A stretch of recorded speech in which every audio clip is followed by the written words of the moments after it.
Ngayon, gusto kong ibahagi ang ilang aral na inabot ako ng mahigit 25 years bago ko tunay na naunawaan. Sa totoo lang, hanggang ngayon natututo pa rin ako. Pero sana may nagsabi nito sa akin nung mas bata pa ako. Ang hangarin ko, pagkatapos ng video na to, may madadagdag kang gamit sa life toolbox mo. Number 1, huwag mong ibaba ang halaga mo. Ang pinakamahalagang pag-aari mo ay ang oras mo.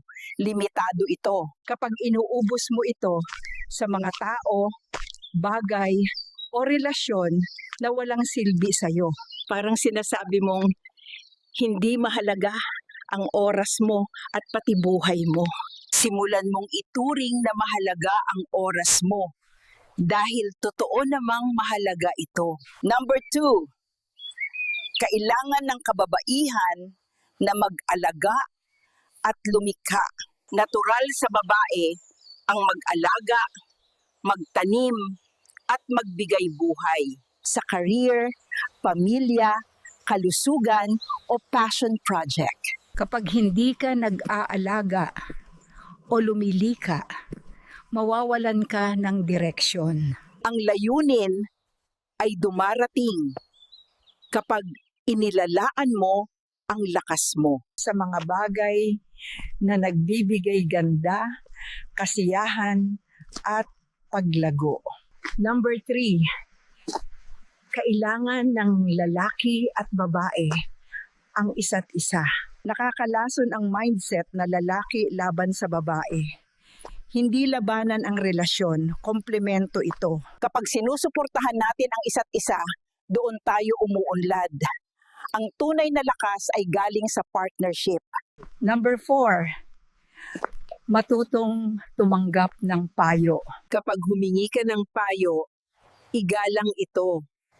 Gamitin mo o wag ka nalang humingi. At tandaan, kadalasan, ang pinakamagandang payo ay nasa tamang tanong, hindi lang sa sagot. Number 5, kung paano mo ginugugol ang oras mo, ganoon mo ginugugol ang buhay mo. Pare-pareho lang tayo ng 24 na oras sa isang araw.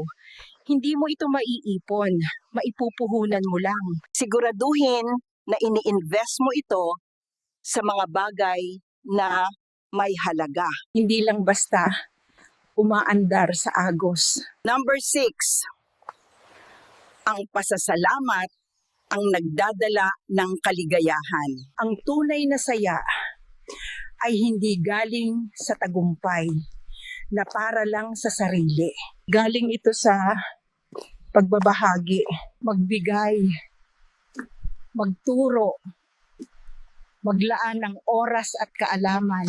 Kapag may pasasalamat at pagbibigay, may fulfillment at grounded ka sa totoong mahalaga. Number 7, minsan, ang pinakaproduktibong gawin ay ang walang gawin. Lagi nating sinasamba ang hustle culture. Pero hindi laging progreso ang galaw ng galaw. Magpahinga, magnilay, magdasal. Ang walang ginagawa kung sadyang pinili ay hindi katamaran. Madalas, yun ang susi para makabawi at lumago. Number 8, ang pagiging perpekto ay anyo ng pagpapaliban. Ang totoo, dahilan lang ito para hindi kumilos. Hindi darating ang perpektong oras. Pero ang progreso ay laging mas mahalaga kaysa perfection. Number 9, ikaw lang ang may kontrol sa sarili mong damdamin. Hindi mo responsibilidad ang emosyon ng iba. Oo, naaapektuhan sila ng kilos mo. Pero reaksyon nila yon, hindi iyo. Kapag natutunan mong ituon ang sarili mong aksyon at mindset, mararamdaman mong mas magaan at mas malaya ka. Number 10, hindi mo mababago ang isip ng iba. Maaari mo lang ibahagi ang perspektibo mo. Ang bawat isa may sariling karanasan at paniniwala. Hindi mo kailangang ipilit ang sayo. Ibahagi mo lang at hayaan silang magpasya. Ang layunin ay hindi pagkakapareho ng opinyon kundi respeto. Inabot ako ng 25 years bago ko natutunan ang mga aral na ito. Pero ngayon, iyon na sila. Tandaan mo, mahalaga ang oras.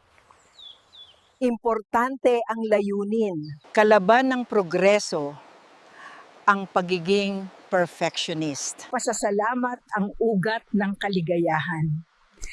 At hindi matatawaran ang halaga mo.